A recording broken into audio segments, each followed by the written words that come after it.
In September of 2025, the U.S. Patent and Trademark Office, the USPTO, granted Nintendo two separate patents, the approval of which has caused no small amount of controversy in the online sphere. The first of these patents, which we'll call 397, purports to cover the gameplay mechanic of summoning a character and letting it fight another.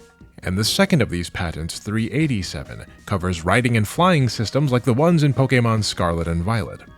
At first blush, these patents seem pretty darn broad, and as such many commentators have expressed concern that these patents could be used to target competitors or even Palworld.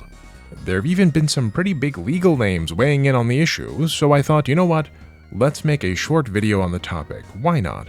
So what is a patent? What are the requirements for a patent? What is in Nintendo's patent, and how problematic are they really? Let's answer these questions together and see for ourselves in this brief, not very well edited video just how dangerous, how toxic Nintendo's patents really are, or are not. I'm a big believer in building understanding from the roots, so let's start then with the absolute basics. What is a patent and what does it do? A patent is a form of intellectual property alongside trademarks, copyrights, and trade secrets. Imagine for a moment Pokémon Scarlet. The brand Pokémon is the trademark. The exclusive right to sell copies of this game is the copyright, and for our purposes, we're not going to worry about trade secrets. It's not relevant. Which begs the question, where on this box can we see the patents? And the answer is, it's not on the box. A patent gives you the right to exclude others from making, using, or selling an invention that you've made. And a patentable invention is defined as per 35 U.S.C. Section 101 as, and I quote, a new and useful process, machine, manufacture, or composition of matter. So in this case, the patentable invention in Pokémon Scarlet is not the idea of Pokémon, nor the concept of riding a creature, nor the gameplay elements of fighting with Pokémon, but the technical methods in which these ideas are accomplished. Which is to say, the patent is not just about the throwing of the Pokéball, or the summoning of Slowpoke, or using Slowpoke to fight and catch a Vaporeon, or riding said Vaporeon into battle. The patent is related to the technical manner in which these behaviors can be achieved. But not every invention can just be patented. There are 3 substantive criteria and 2 statutory requirements that an invention must clear before it can be patented in the United States. Starting with these 3 primary criteria, to be patentable, an invention must be number 1, novel, number 2, non-obvious, and number 3, useful. What does that mean? Well, a novel invention must be new, and to be new, to be novel, no single piece of prior art, meaning prior patents or published applications or product manuals or public demos or publicly available products, etc., can already describe every element of the claimed invention. If a patent examiner can find a document or a prior video game that lays out or demonstrates all of the steps that Nintendo is claiming in its patent application, then the application fails the novelty test. Put very simply, if every element of the invention exists in prior art, it is not novel. The key word here, though, is every. Keep that in mind for later. But what about non-obviousness? An invention can still be unpatentable if the differences between the claimed invention from existing knowledge would have been obvious to a person having ordinary skill in the art. If that didn't make any sense at all to you, don't worry. The law, unfortunately, is like this sometimes. In plain English, if a skilled game developer would naturally or even instinctively combine known mechanics to arrive at the claimed system, the patent should fail for being too obvious. And a patent examiner can go about this determination in a few ways. Outside of just considering the patent application by itself, the examiner, for example, could combine 2 old patents or instances of prior art. If one old patent somewhere shows summoning creatures for manual battles and another shows summonable creatures engaging in an auto battle, the examiner could argue that a skilled developer would find it obvious to put these 2 together. If you still find it confusing, again, don't worry. This ambiguity and confusion is precisely where we lawyers ply our trade. It is in the unclear that you can make legal magic, or devilry, as the case may be, happen. Now, the third and final criterion is that the invention must be useful, and useful here is defined as having specific, substantial, and credible utility. This is a pretty low bar. The invention has to do something specific and not speculative. This invention should allow for summoning Pokémon in-game would not be sufficient. The utility has to be real and not hypothetical. This Pokémon auto-battling thing could work in theory is not sufficient either. The utility has to be credible. This invention can allow you to capture Slowpoke, which will grant you eternal youth, or Vaporeon, which grants you A happy marriage? Well, obviously then these claims are non-credible. I hope. In addition to these 3 criteria, though, there are 2 separate statutory requirements. First is subject matter eligibility. The invention has to fall into one of the permissible categories, which includes processes, machines, manufactures, or compositions of matter. You cannot patent an abstract idea, a law of nature, or a natural phenomenon. In this case, Nintendo's patents fall under processes. Second is adequate disclosure. The patent application must describe the invention clearly enough that a person having ordinary skill in the art could make and use it. Hence, all the helpful pictures and diagrams in the patent application. If these requirements can all be met, then the examiner approves the patent application. What can you do then with a patent? In the US, patents are enforced only in federal court, and the remedies are generally monetary damages. Courts can also issue injunctions to stop sales, but since the Supreme Court's decision in eBay v. Merck Exchange, these are relatively rare. So, now you know what a patent is, what it does, and what it needs to be granted. Let's take a look then at Nintendo's patents together and what the consequences of these new patents might be for the industry at large. Of the 2 patents granted, the less controversial patent is Patent 387, so we'll start there. Patent 387 was filed on May 2, 2024 and was granted on September 9, 2025. Notably, this patent application has foreign application priority data, stating a priority date of December 22, 2021 in Japan.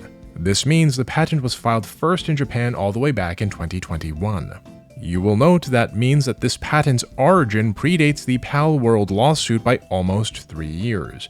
Even the initial filing of this patent in the US predates the suit, which itself was filed in September of 2024. Just to be clear though, patents are territorial. This grant only gives Nintendo rights in the US and not in Japan, or Europe, or Brazil. The US patent is not relevant to the litigation ongoing in Japan. The Japanese patent matters there. But I digress. Patent 387 describes the in-game process wherein a player character riding a mount automatically changes mounts depending on the terrain they encounter. If the player is in the air and moves towards the ground, the Pokémon mount changes to a ground mount. If the player moves from the ground to the water, the mount changes to a water mount, and so on. As we go through these patents together, I'm not actually going to read them very much to you simply because it is such dense jargon. Let me give you an example. Here's a snippet from the normal state process section, which describes how the patentable process usually occurs. In step S200, the processor performs a movement process for moving the player character, specifically based on a direction input, e.g. an operation input to the analog stick provided by the player. The processor moves the player character in the virtual space. The movement process is performed taking into account the influence of gravity acting in the down direction in the virtual space. For example, if the player character is in the air, the player character is moved in the down direction under the influence of gravity. Next, the processor performs the process of step S200. What has just been described here is moving the analog stick to make your player character move with a detour through Ender's Game along the way. That snippet corresponds with this first box of figure 21, the movement process. Every single one of these boxes or diamonds has an equally arduous description associated, so I'm going to paraphrase, not for my sake, but for yours. Okay, so Patent 387 is the process by which you mount a Pokémon in traverse terrain with your mount and the mount switching mechanic that occurs when you encounter new terrain types. Let's take a look now at Patent 397. Patent 397 was granted on September 2, 2025, but was filed back on March 1, 2023, a full year and change before the Palworld lawsuits. And its foreign application priority data gives us a Japanese patent filing date of August 16, 2022. In the abstract, Patent 397 describes a system where the player moves their character in a field and can summon a sub-character from a ball. If the sub-character appears right on top of an enemy, a manual battle begins. If no enemy is there, the sub-character instead starts moving on its own. The player can also send the sub-character in a chosen direction, and if it collides with an enemy, the system initiates an auto-battle that plays out without direct player control. In short, the patent covers how the game switches between manual and automatic battles depending on how and where the sub-character meets an enemy. If one just looks at the abstract, it appears to a layman that this patent concerns the broad idea of summoning Pokémon and Pokémon-like battles.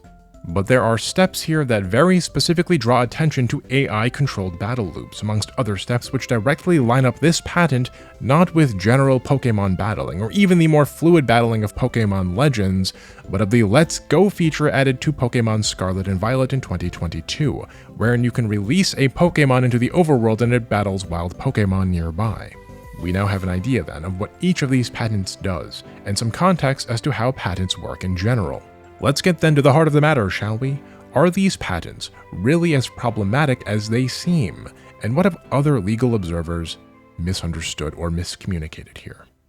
On September 9th, 2025, Florian Mueller over at GamesFray wrote an article about the Pokemon Company receiving a patent on summoning a character and letting it fight another. Mueller is not a lawyer, and he has been criticized for corporate bias in past consulting work.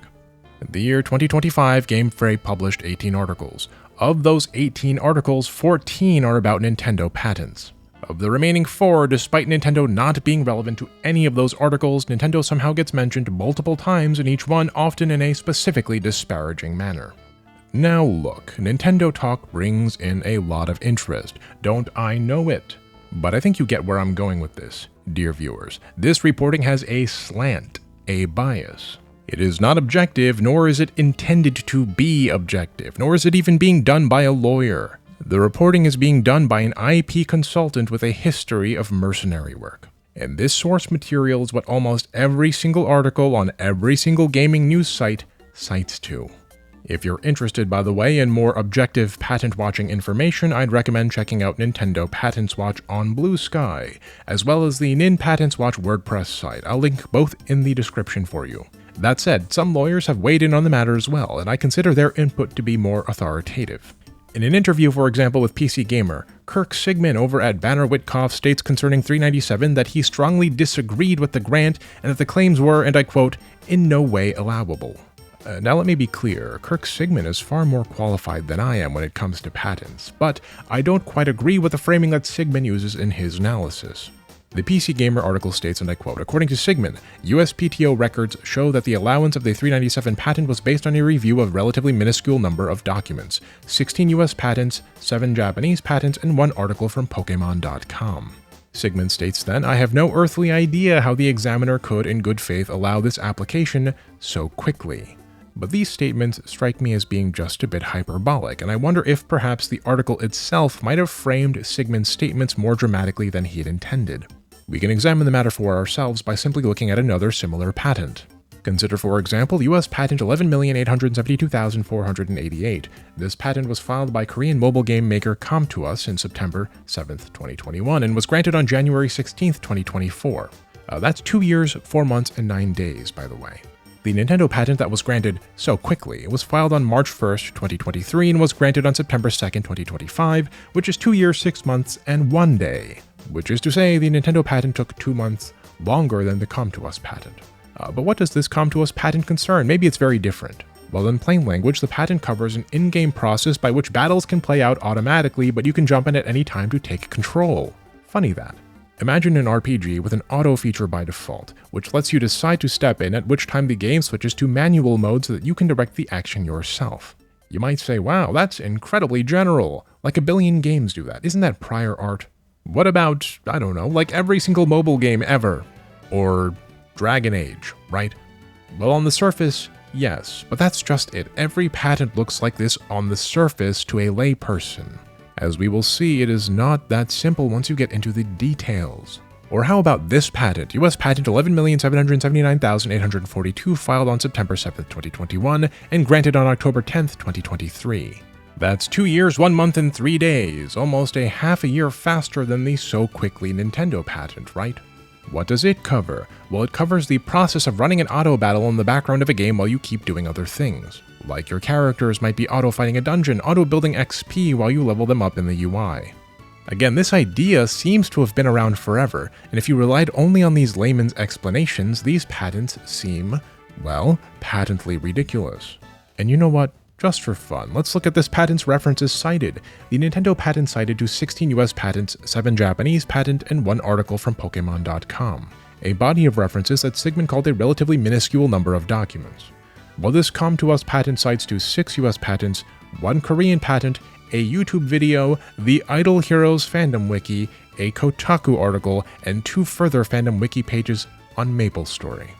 The other publication section looks like a middle school homework bibliography, right? Well, that's in part because none of these references were provided by Com2Us. Every single reference here was pulled by the examiner, not even provided by the applicant. What I'm trying to illustrate for you all here is that, get ready for this, these Nintendo patents aren't actually that unusual. In fairness to Sigmund, he did qualify minuscule with relatively, which is entirely fair and true.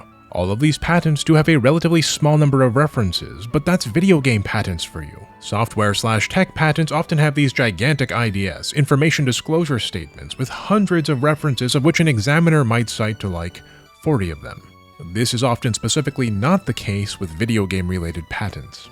I completely agree with Sigmund that patents, especially in the video game space, need to be considered at a more molecular level, and that the instinct of examiners can't be to just pass the buck of enforceability to the courts, which appears to be overwhelmingly the case.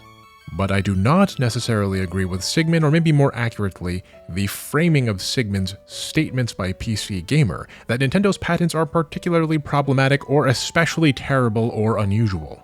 It might have a chilling effect on the industry, absolutely. But it is only one of many messy allowances creating a difficult status quo, what Kirk Sigmund calls, quite colorfully and not inaccurately, a massive shadow on the industry. Let's make this a bit more clear by breaking down Nintendo's patents legally.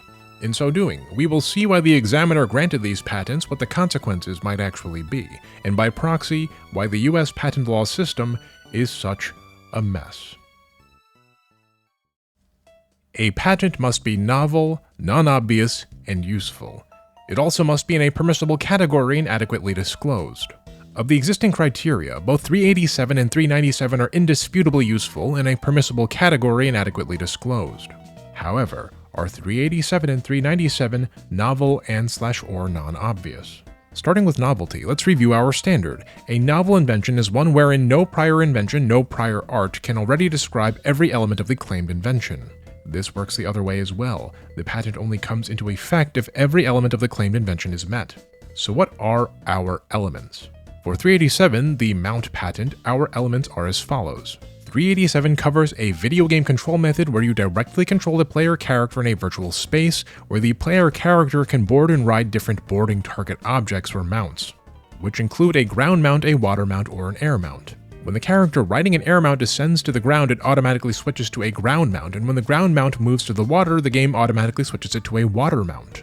The player's boarding state, what they're riding, changes without requiring manual input to swap mounts.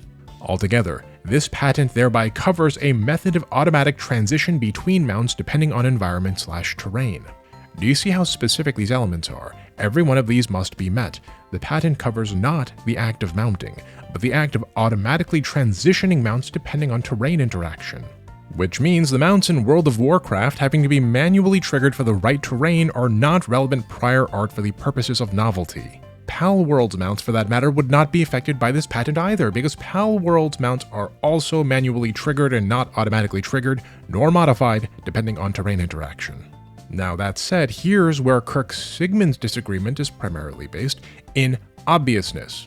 Isn't this process super obvious?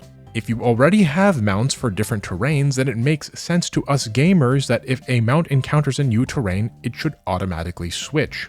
It appears to be a natural extension of existing systems. Let's review our standard. If an ordinarily skilled game developer would naturally arrive at the claimed system, then the patent should fail for being too obvious. But herein lies the problem, right? If this is really so obvious, then why hasn't anyone done it? There is no prior art that meets these elements. Not only is there no prior art, there's not even the suggestion that anyone has had this idea before that the examiner could find. There is an obviousness test outside of 35 USC section 103 that relies upon comparisons to prior art, which asks us to consider prior instances of mounts and how they compare to this iteration of mounting. But consider how many times video games have had manual mounts and yet none of them have come up with this automatic system. Again, if this was truly so obvious, then why hasn't it been done, when mounts are so extensively present in video games? As such, since automatic mount transitioning is both novel and non-obvious, it gets granted, apparent broadness notwithstanding. We'll get to broadness in a moment, but how about 397, the summoning patent? The program causes the processor to move a player character on a field in virtual space based on an input, and can also cause a sub-character to appear on the field based on an input. If an enemy is at the location where the sub-character appears, it controls a battle between the sub-character and enemy automatically in the first mode. If the enemy is not at the location, then it starts automatic control of moving the sub-character. The sub-character moves in a predetermined direction based on input, and when an enemy is at a designated location, it controls a battle by a second mode wherein the battle proceeds automatically. This is pretty dense though, so let's break it down into separate mechanics, all of which are essential claims. There is number 1, player movement, number 2, the sub-character summoning, number 3, the sub-character fighting, number 4, the automatic sub-character moving, number 5, the manual battling, and number 6, the automatic battling. The type of battling determined by whether there is an enemy at the time of summoning or encountered thereafter. Are these elements combined together novel, and are they non-obvious? For novelty, we look to prior art. Are there any games that have automatic sub-character moving in both manual and automatic battling interaction? You might argue, oh, Palworld, but Palworld does not have manual battling, and Palworld came after the filing of this patent. There is no relevant prior art.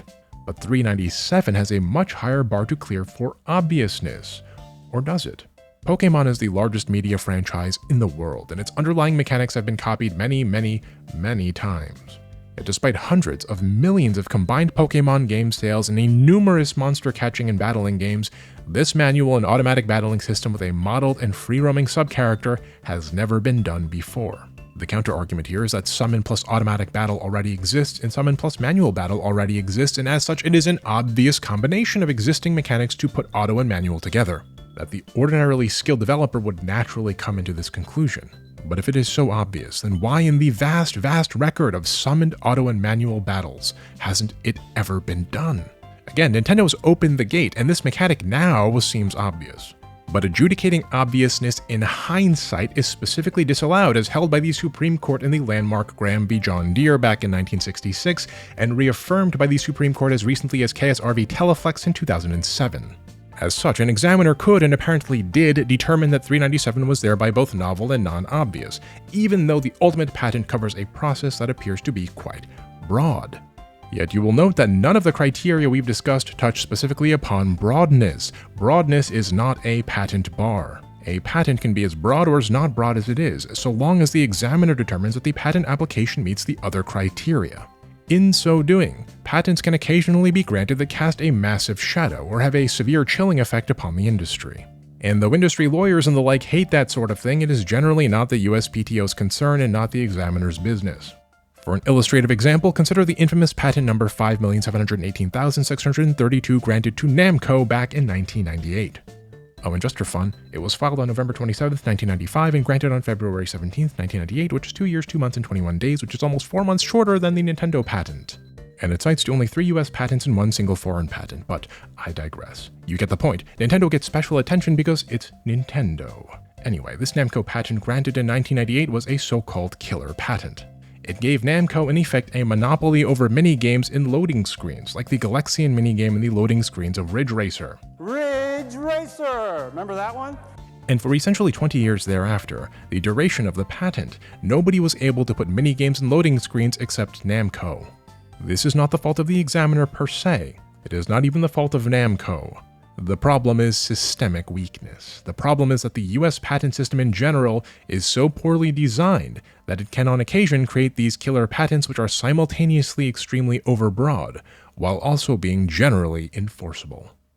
But if you ask me, neither of these two patents are killer patents in the vein of Namco's loading screen patent. At worst, I think it can be argued that both of these patents, particularly 397, don't meet the non-obvious standard. But just because the grant of the patents is iffy doesn't mean that the results are dangerous. We've already discussed, for example, why Palworld's mechanics aren't exactly like Nintendo's patent due to a lack of manual battling options. These mechanical systems, though similar, are not overlapping enough that the patent would apply. But who decides that? The examiner is done once the patent is granted, and from then on validity is presumed. The USPTO does have a post-grant review process where third parties can petition the Patent Trial and Appeal Board to cancel a patent within the first 9 months. After the 9 months, there is a subsequent inter partes review process where one can challenge the patent exclusively pursuant to prior arts. which is where corporate patent battles often take place, but I digress. Largely, it's the courts that decide. If Nintendo decides that its 397 patent does touch upon Palworld, for example, it could sue Pocket Pair for infringement in US federal court. And Pocket Pair in return could defend itself by arguing that the patent is invalid. The patent, having been granted by the USPTO, is presumed valid and enforceable. And as such, we would turn to the typical validity challenges, wherein Pocket Pair would argue that 397 isn't novel or is obvious, or, though we didn't discuss it in detail, fails to provide enough detail for others to make/use the invention. And there is a substantial likelihood that the judge would agree with, say, the arguments of an experienced patent attorney like Kirk Sigmund and invalidate the patent. Ultimately, though, this potentiality of having the patent invalidated is why I'm not that concerned about the consequences of these patents. The patents are specific enough, and in the case of 397, precariously positioned enough, that they are really only good for deterrence and not affirmative use, save for instances of very specifically tailored infringement. I used Pokemon Scarlet as an example before, but let's examine IP from a different metaphorical lens. Copyright is like a nation's military. Like your army or navy, it's always present, it protects your borders from day to day, and it is always ready to be deployed. Sure, there are consequences for deploying your military, but if you're, say, blowing up pirates, most other nations look away. Your trademarks are like your nation's borders. They're the thing you really want to protect. The brand is your identity, it's your country. You lose the brand, you lose everything. What then is a patent? Well, a patent is a nuclear weapon. They are expensive, complex, hard to make, and depending on the patent, involve pretty high stakes. Typically, the threat of the patent, the threat of litigation, shapes industry behavior more than the actual lawsuits. This is how a patent, even if there are strong arguments for invalidation, can cast a vast shadow over the industry and cause a creative chilling effect. When large corporations pull out patents for war, the underlying circumstances are generally quite severe and reflect a Cold War gone hot. Consider Apple v. Samsung and the so-called smartphone wars, wherein Apple sued Samsung alleging that Samsung's smartphones and tablets infringed on Apple's design and utility patents for iPhone. The stakes were nothing less than the entire smartphone market, and the wager Apple put up was nothing less than the design and utility of the iPhone. The 2012 jury verdict awarded Apple $1.05 billion with the B dollars in damages, and after subsequent appeals and retrials in 2018, the two parties settled for at least $539 million. After all that expensive posturing, the two parties dropped the matter instead of electing to continue fighting. All of this to illustrate why I don't think Nintendo is going to use these patents, and if they do, well, we'll discuss why together. After all, Nintendo did pull out the big guns against Palworld, although Palworld is special, as we've discussed. Before we close out this video then, armed now with the specifics of each Nintendo patent, I want you to look at the gameplay trailer for MiHoYo's new Pokemon-ish game, Honkai Nexus Anima. The player jumps off a roof here, and poof, look, a flying mount! Except in the bottom right corner, there's a little manual button press. Your summonable creature can follow you around, look at that, but look at the environmental interactions. These are not sub-characters anymore. The main character perspective switches completely to the summonable creature.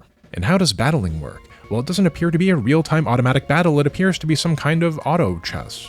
You could argue, well, this is the chilling effect in action. MiHoYo can't make its own Pokemon-like game the way Scarlet and Violet's Let's Go system functions because of this patent. And maybe you're right, but Nintendo's patent is not applicable here.